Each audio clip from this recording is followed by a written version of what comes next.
Good morning बच्चों। आज राजनीति विज्ञान की इस क्लास में हम सुरक्षा परिषद के बारे में पढ़ेंगे। हमारा जो चैप्टर था संयुक्त राष्ट्र संघ, उसको हमने पिछली 2 क्लासों में स्टार्ट किया था और पिछली 2 क्लासों में हमने संयुक्त राष्ट्र संघ की स्थापना से संबंधित बातें करी थी।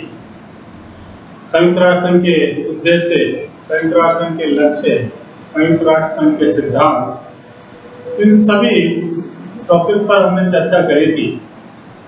पिछली क्लास में हमने संयुक्त राष्ट्र संघ के अंग हैं, उन अंगों के बारे में भी आपसे चर्चा करी।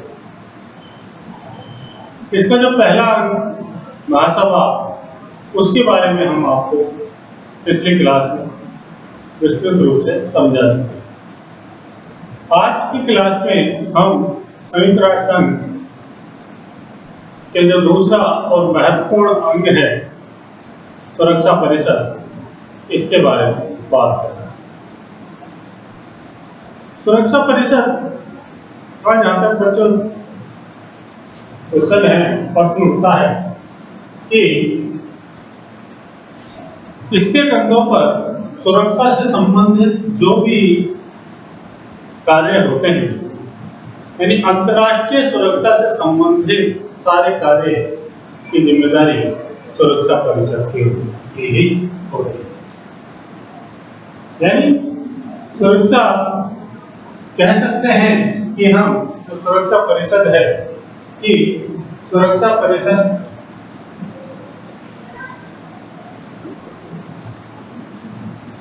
और ही संयुक्त राष्ट्र संघ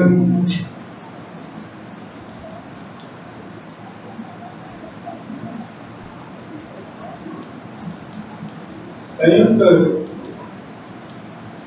राष्ट्र संघ की सफलता और असफलता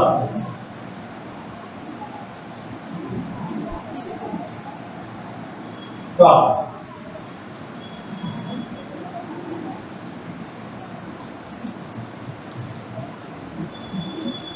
अंतिम दायित्व, यानी जो सुरक्षा परिषद है, इस सुरक्षा परिषद पर ही संयुक्त राष्ट्र संघ की सफलता और असफलता का अंतिम दायित्व होता है। यह अंग ऐसा है, यह है कि महासभा के निर्णयों को तथा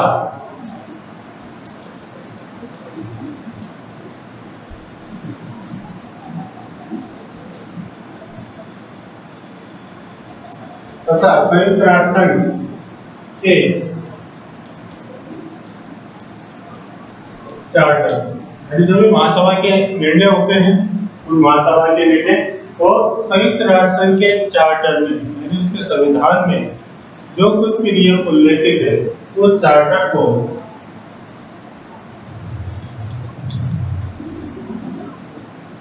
लागू करने में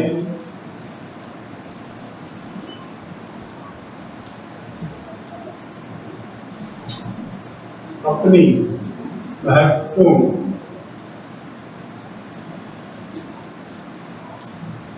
भूमिका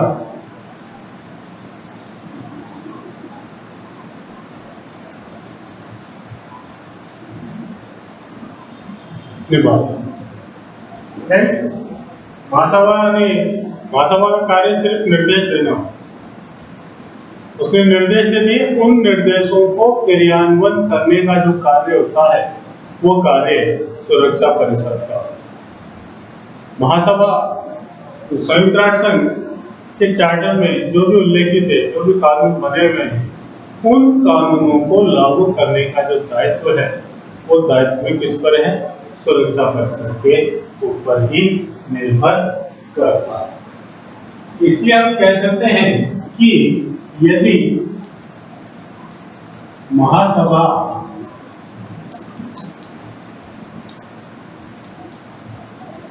निर्देशी अंग है। निर्देशी अंग क्यों है? क्योंकि महासभा सिर्फ निर्देश देने का कार्य करती है, उन निर्देशों को क्रियान्वित करने का कार्य सुरक्षा परिषद के ऊपर होता है। और कह सकते हैं कि यदि महासभा निर्देशी अंग है तो सुरक्षा परिषद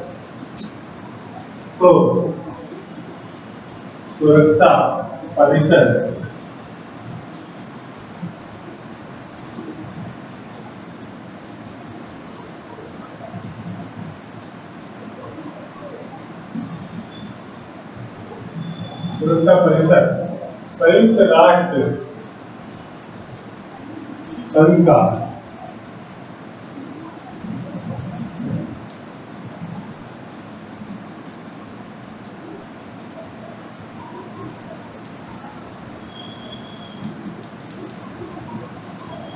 महासभा यदि निर्देशी अंग है तो सुरक्षा परिषद संयुक्त राष्ट्र संघ का क्रियान्वयन विभाग है, यानी उसके द्वारा दिए गए निर्देशों को जो पूरा करने का कार्य करता है वो संयुक्त सुरक्षा परिषद भी करता है। यहाँ पे जी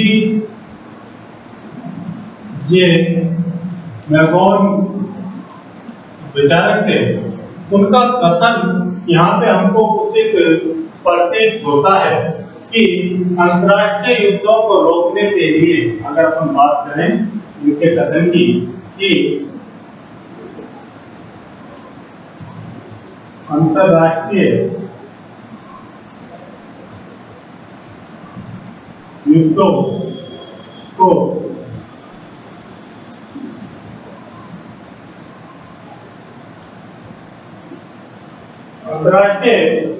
रोकने के लिए या तो सारे विश्व में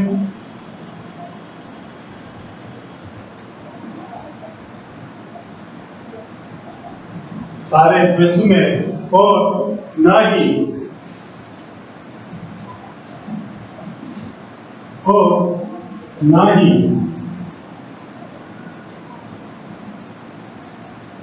इतिहास में, अगर अंतर्राष्ट्रीय युद्धों की बात करें तो उनको रोकने से संबंधित बात करें तो ना तो सारे विश्व में और ना ही इतिहास में इस तरह का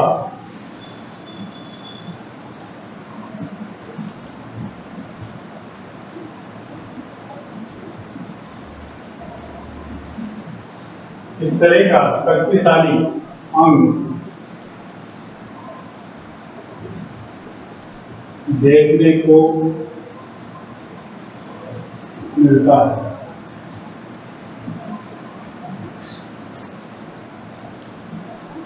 बाद के वर्षों में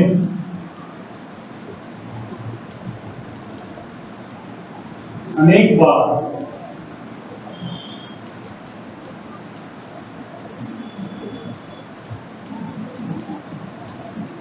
सुरक्षा परिषद ने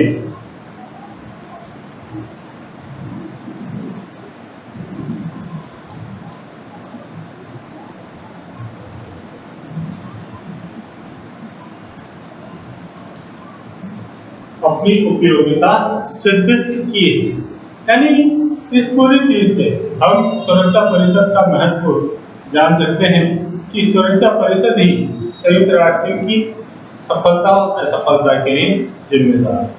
अगर सुरक्षा परिषद ही एक ऐसा अंग है तो संयुक्त राष्ट्र को सफल बना सकता है। क्यों?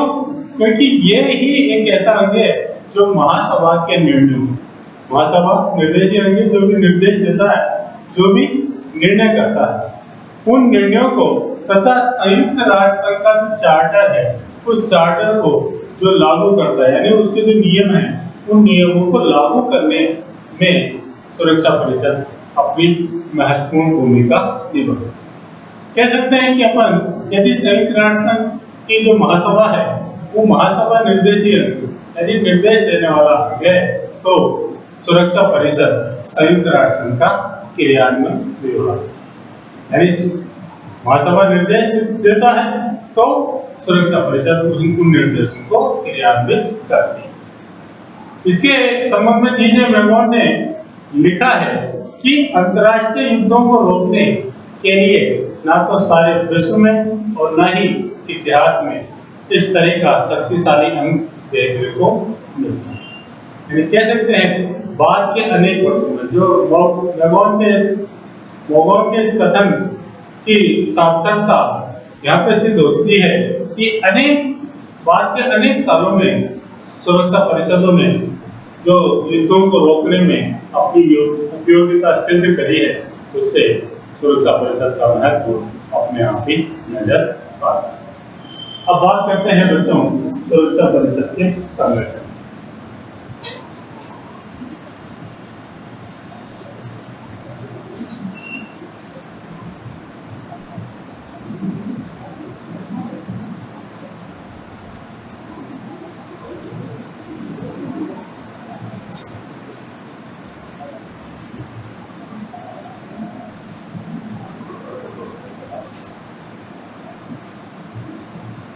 सुरक्षा परिषद के जो सदस्य हैं वो 15 टोटल कितने होते हैं 15। इसके सदस्यों को हम दो भागों में बांट सकते हैं, स्थायी सदस्य और अस्थायी सदस्य।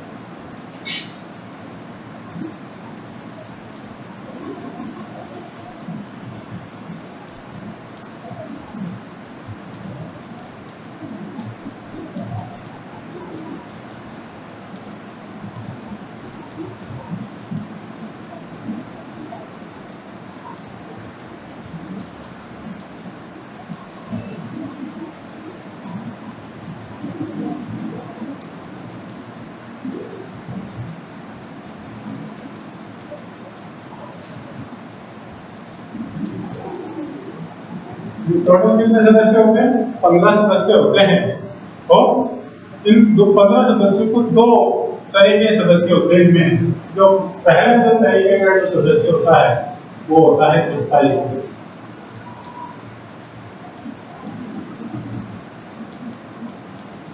यानी कुछ देश ऐसे हैं जो सुरक्षा परिषद के स्थायी सदस्य हैं, इनकी संख्या 5 होती है। जब संयुक्त राष्ट्र संघ बना था तब से लेकर आज तक सुरक्षा परिषद की ये स्थायी सदस्यों की संख्या निश्चित है। अन्य देशों वो देश भी निश्चित है जो इसके सदस्य हैं। तो स्थायी सदस्यों की जो संख्या है इनकी संख्या 5। और ये कौन कौन से देश हैं? ये देश है अमेरिका, रूस, इंग्लैंड, फ्रांस और चीन। ये 5 देश ऐसे हैं जो सुरक्षा परिषद के स्थायी सदस्य में आते हैं या जो स्थायी सदस्य है। जो इसके दूसरे तरीके से सदस्य होते हैं वो सदस्य अस्थायी सदस्य होते हैं। इनकी संख्या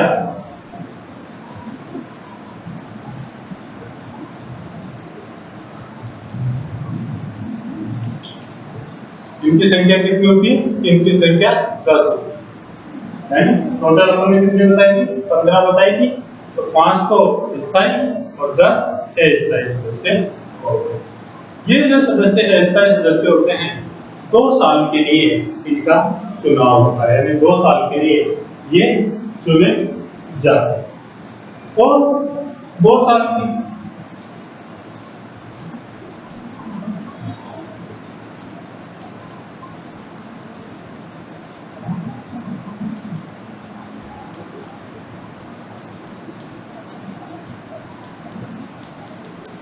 इनका चुनाव कितने 2 साल के लिए होता है। 2 साल के लिए ये चुने जाते हैं और 2 साल बाद इनको हटा के इनके स्थान पर दूसरे सदस्य आ जाते हैं। ऐसा नहीं कि एक बार किसी देश को चुन लिया तो दोबारा उसको सदस्य नहीं बनाया जा सकता, दोबारा भी उसको सदस्य बनाया जा सकता है। भारत इतने वर्षों में जब से भारत संयुक्त राष्ट्र संघ का सदस्य बना है उसके बाद कई बार भारत का चयन सुरक्षा परिषद के लिए अस्थायी सदस्यों के लिए हो चुका है।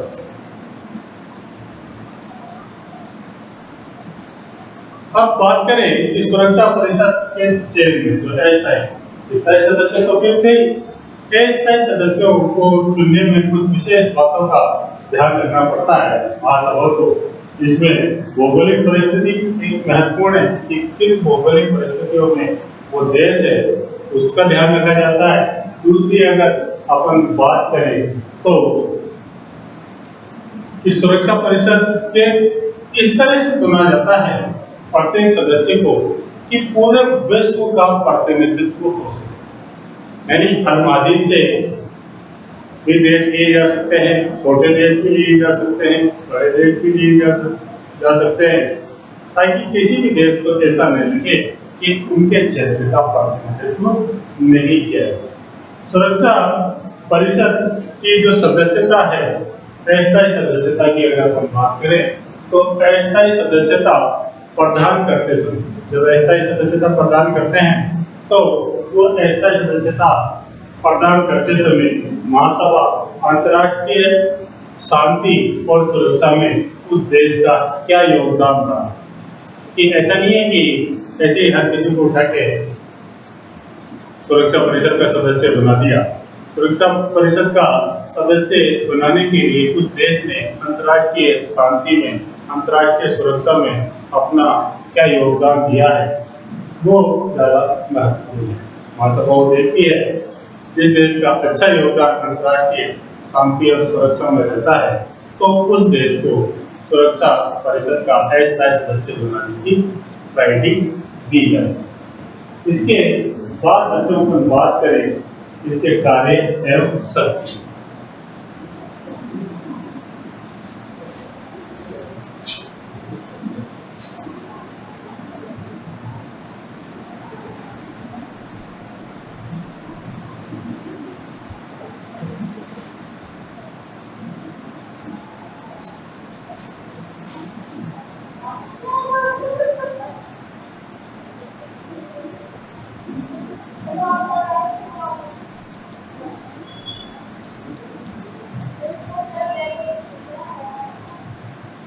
सुरक्षा परिषद के अगर अपन कार्यों की बात करें तो सुरक्षा परिषद का जो मुख्य कार्य होता है वो है अंतर्राष्ट्रीय शांति और सुरक्षा बनाए।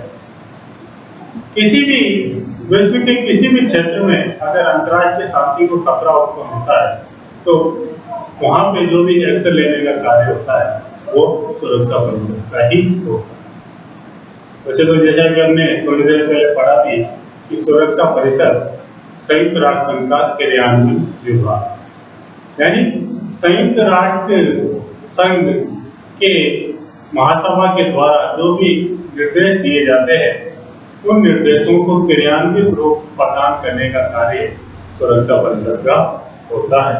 यहाँ पे अपन बात करते हैं कि अपन कह सकते हैं कि सुरक्षा परिषद का जो मुख्य कार्य है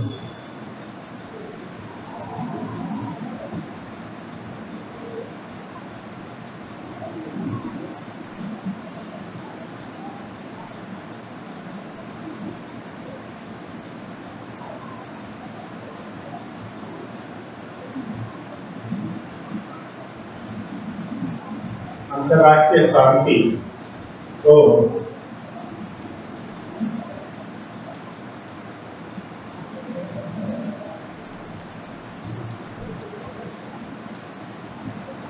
अंतर्राष्ट्रीय शांति और सुरक्षा बनाए रखना इसका मुख्य दायित्व होता है और एक विशेष उत्तरदायित्व इसको सौंपा गया है कि यह अंतर्राष्ट्रीय स्तर पर शांति और सुरक्षा का माहौल बनाए। मुख्य कार्य इसका सुरक्षा परिषद का अंतर्राष्ट्रीय शांति और सुरक्षा बनाए रखना। यह इस कार्य को करने में यानी अंतर्राष्ट्रीय शांति और सुरक्षा को बनाए रखने से संबंधित जो भी इसको कार्य करने पड़ते हैं उन कार्यों के करने के संबंध में यह संयुक्त राष्ट्र संघ के सिद्धांतों और संयुक्त राष्ट्र संघ के उद्देश्यों से भी बंधी हुई है। इसके सिद्धांतों का, संयुक्त राष्ट्र संघ के सिद्धांतों का और संयुक्त राष्ट्र संघ के उद्देश्यों का, संयुक्त राष्ट्र संघ के लक्ष्यों का वर्णन हम अपनी पिछली क्लास में कर चुके हैं। यानी उन सिद्धांतों, लक्ष्यों और उद्देश्यों को ध्यान में रखकर ही ये कार्य करती है। यानी कह सकते हैं कि सुरक्षा परिषद अपनी इच्छा अनुसार कोई कार्य नहीं कर सकती। तो कहें कि सुरक्षा परिषद अपनी इच्छा के अनुसार कोई कार्य कर लेगी तो ऐसा नहीं है। तो इसको अपने कार्य करते समय अंतर्राष्ट्रीय शांति और सुरक्षा से संबंधित जो नियम संयुक्त राष्ट्र संघ के द्वारा बनाए गए हैं उन नियमों का पालन करना इसके लिए आवश्यक होता है। इसलिए ये अपनी इच्छा अनुसार कार्य नहीं कर सकती है। और अगर अपन आगे बात करें इसके कार्यों के संबंध में तो हम कह सकते हैं कि इसके सदस्य चार्टर के अनुसार इसके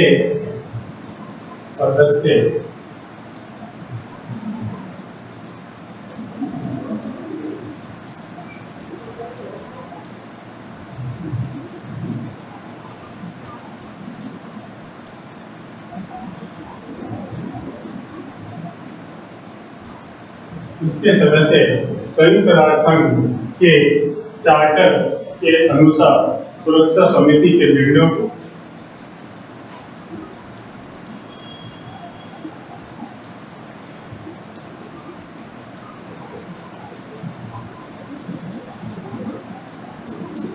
इसके सदस्य संयुक्त राष्ट्र संघ के चार्टर के अनुसार सुरक्षा समिति के निर्णयों को स्वीकार करने तथा निर्णयों को स्वीकार करने तथा लागू करने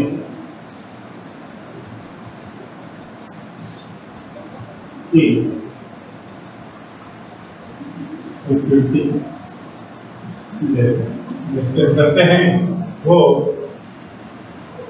जो सुरक्षा परिषद है इसके निर्णयों को, इसकी जो सुरक्षा समिति है इसके निर्णयों को लागू करने की स्वीकृति दे सकते हैं।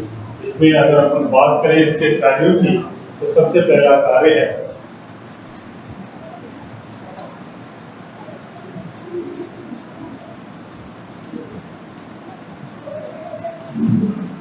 अंतर्राष्ट्रीय शांति एवं सुरक्षा से संबंधित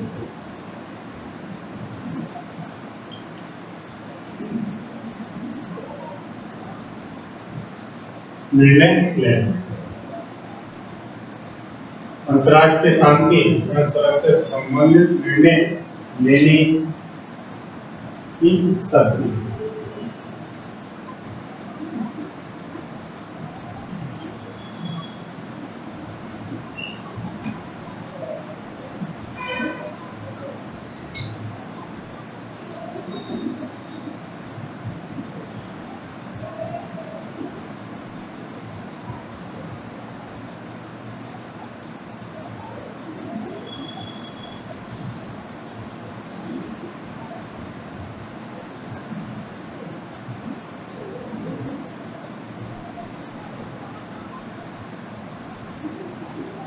अपने निर्णयों के निशस्त्र क्रियान्वयन की शक्तियां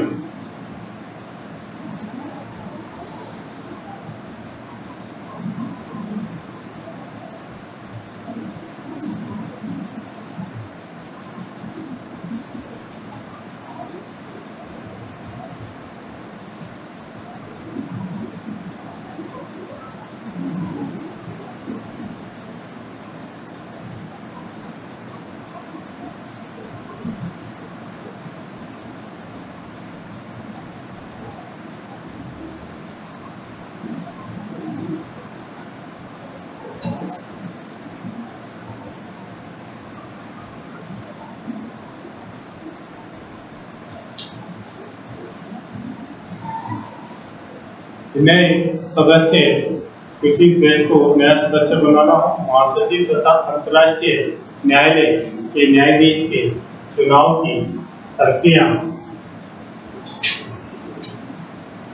और राष्ट्रीय विवादों का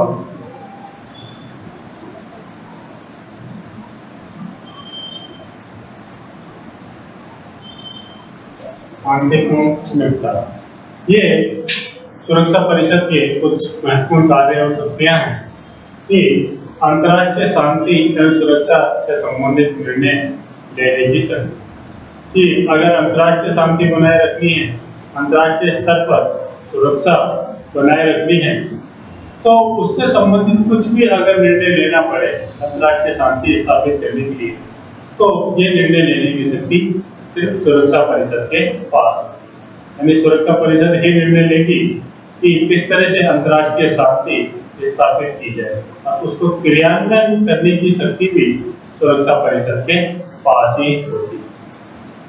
तो दूसरी इसकी शक्तियां अपने निर्णयों को निशस्त्र क्रियान्वयन की शक्ति, कि इसका प्रयास ये रहता है कि जो भी निर्णय ले उस निर्णय को पूरा करने में या उस निर्णय के क्रियान्वयन में इसको शस्त्र उठाने की आवश्यकता नहीं पड़े।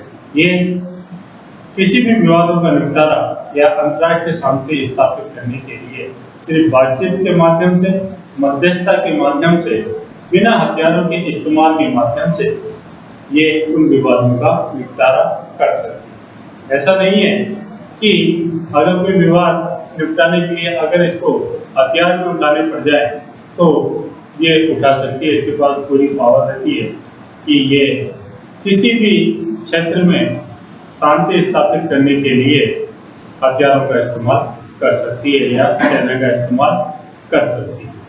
पर इसका प्रयास ज़्यादा से ज़्यादा यही रहता है कि अंतर्राष्ट्रीय विवादों को शांतिपूर्ण तरीके से निपटाया जाए, यानी शांतिपूर्ण तरीके से उन विवादों का समाधान किया जाए, कोई शस्त्र उठाने की आवश्यकता नहीं।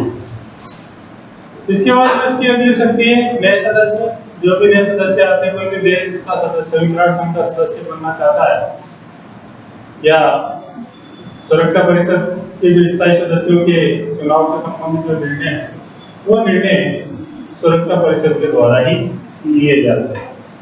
अगर महासचिव बनाना है, संयुक्त राष्ट्र संघ का जो महासचिव बनाना है, सचिवालय में जो पद होता है महासचिव का, या अंतर्राष्ट्रीय न्यायालय के जो न्यायाधीश है उन न्यायाधीशों की नियुक्ति करनी है, तो उसके संबंध में भी सुरक्षा परिषद को शक्तियां प्राप्त होती हैं। इन सब नियुक्तियों में अंतर्राष्ट्रीय न्यायालय के न्यायाधीश हो, महासचिव पद हो या नए सदस्यों का चयन हो, इन सब विषयों पर निर्णय लेने के या अंतिम सहमति जिसको कहें वो सुरक्षा परिषद के पास ही वो सारी शक्तियां होती। और विवादों का शांतिपूर्ण ढंग से निपटारा, इसका अगला जो प्रयास रहता है कि जो भी निर्णय ले वो निर्णयों को निशस्त्र क्रियान्वयन की शक्ति तो है इसके पास, लेकिन कोई विवाद हो जाए कहीं उसमें किसी कोने पे अगर कोई विवाद की स्थिति उत्पन्न हो जाए तो वो विवाद की स्थिति में ये शांतिपूर्ण तरीके से उसका समाधान करेगी, चाहे उन दो देशों के मध्य मध्यस्थता, इसको बातचीत के माध्यम से मध्यस्थता करनी पड़े या अन्य किसी समझाइश के माध्यम से शांतिपूर्ण तरीके से इसका उन विवादों का निपटारा ये। फिर भी अगर विवादों का निपटारा नहीं हो पा रहा है शांतिपूर्ण तरीके से, तो इसके पास हथियार उठाने की जरूरत नहीं। पर ये संयुक्त राष्ट्र संघ की जो सुरक्षा परिषद है उसके कार्य है।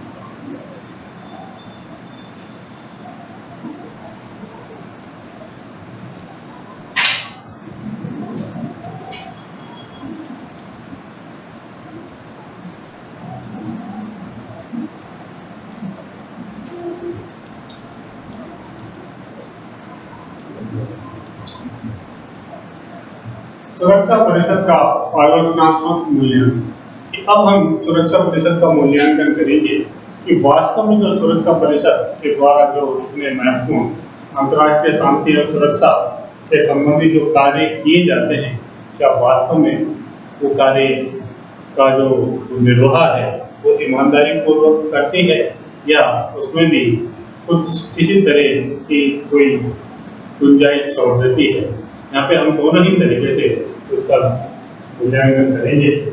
यानी अगर अपन माने कि जो सुरक्षा परिषद है, शक्ति के आधार पर संयुक्त राष्ट्र संघ का सबसे शक्तिशाली अंग, अपनी विस्तृत जो शक्तियों के आधार पर ये जो सबसे शक्तिशाली संयुक्त राष्ट्र संघ का सबसे शक्तिशाली अंग बना है, या यूं भी कह सकते हैं अपन काफी हद तक कि ये संयुक्त राष्ट्र संघ का अति संवेदनशील अंग भी, और अति संवेदनशील अंग माना गया है। किंतु 1950 के बाद की अगर अपन बात करें तो 1950 के बाद सामान्यतः सुरक्षा परिषद के द्वारा जो कार्य किए गए, उन कार्यों के कारण उन कार्यों के आधार पर यह दिल्ली सुरक्षा परिषद आलोचना का केंद्र बन चुका है। संयुक्त राष्ट्र संघ के चार्टर के अंतर्गत इसको जिस भूमिका को निभाना था, या कहें कि जिस भूमिका को निभाने की जिम्मेदारी इसके कंधों पर थी, उस भूमिका को पूरी तरह से यह निभा नहीं पाया। एक विचारक हैं पामर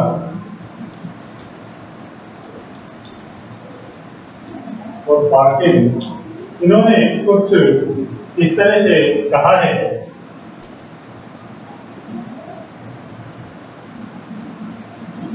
कि सुरक्षा परिषद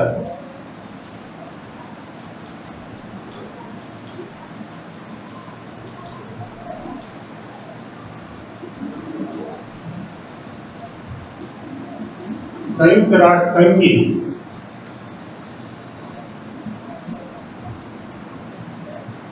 सुरक्षा परिषद की संयुक्त राष्ट्र संघ की केंद्रीय एजेंसी के रूप में परिकल्पना की गई थी। केंद्रीय एजेंसी के रूप में इसकी परिकल्पना की गई थी, परंतु यह अपेक्षित भूमिका नहीं निभा। यानी जिस भूमिका के रूप में इसकी परिकल्पना की गई थी, वो अपनी भूमिका पूरी तरह से नहीं निभा पाई है। खास करके अपन बात करें जो सुरक्षा परिषद के स्थायी सदस्य हैं, अमेरिका, फ्रांस, चीन, रूस, ब्रिटेन, ये जो सदस्य हैं, इन सदस्यों की मनमानी के कारण आज सुरक्षा परिषद आलोचना की शिकार हो रही है। सुरक्षा परिषद के इन स्थायी सदस्यों को एक वीटो पावर प्राप्त है, विशेषाधिकार जिसको कहते हैं। उस वीटो पावर के अंतर्गत इन सदस्यों को किसी भी अंतर्राष्ट्रीय मसले पर कोई भी निर्णय लेते समय एक मत होना पड़ता है। अगर कोई सा भी एक सदस्य उसके पक्ष में नहीं है तो वो निर्णय नहीं लिया जाएगा या उस निर्णय का क्रियान्वयन नहीं होगा। कई बार अनेक देशों के संबंध में स्थायी परिषद में जो सुरक्षा परिषद के स्थायी सदस्य हैं, इन्होंने अपने वीटो पावर का दुरुपयोग किया। चाहे वो सुरक्षा परिषद में भारत की स्थायी सदस्यता के संबंध में चीन द्वारा जिस तरह से बार बार वीटो पावर का इस्तेमाल किया गया, या भारत और पाकिस्तान के संबंध में भी सुरक्षा परिषद के स्थायी सदस्यों के द्वारा जिस तरह से वीटो पावर का इस्तेमाल किया गया, तो उन सब चीजों को देखकर सुरक्षा परिषद को देखकर लगता है कि वर्तमान समय में यह अपनी प्रासंगिकता होती जा रही है और जिस कार्य के लिए इसका गठन किया गया था उस कार्य को करने के लिए सक्षम नहीं रही। लेकिन कुल मिला के हम कह सकते हैं कि वर्तमान में सुरक्षा परिषद विश्व का सबसे शक्तिशाली जो संगठन है, अंतर्राष्ट्रीय संगठन है, उसका एक शक्तिशाली अंग है। और अपने कार्यों से लेकर आज तक सुरक्षा परिषद ने इस विश्व को तीसरे विश्व युद्ध की विभीषिका से बचाए रखा है। और यही कारण है कि हम कह सकते हैं कि सुरक्षा परिषद आज पूरी तरह से अपने उद्देश्यों में, अपने निर्णयों में और अपने कार्यों में सफल रही। बच्चों, आज की क्लास में अगर आपको किसी तरह की कोई समस्या है तो आप हमसे संपर्क कर सकते हैं। हम आपकी समस्या का समाधान करेंगे। धन्यवाद।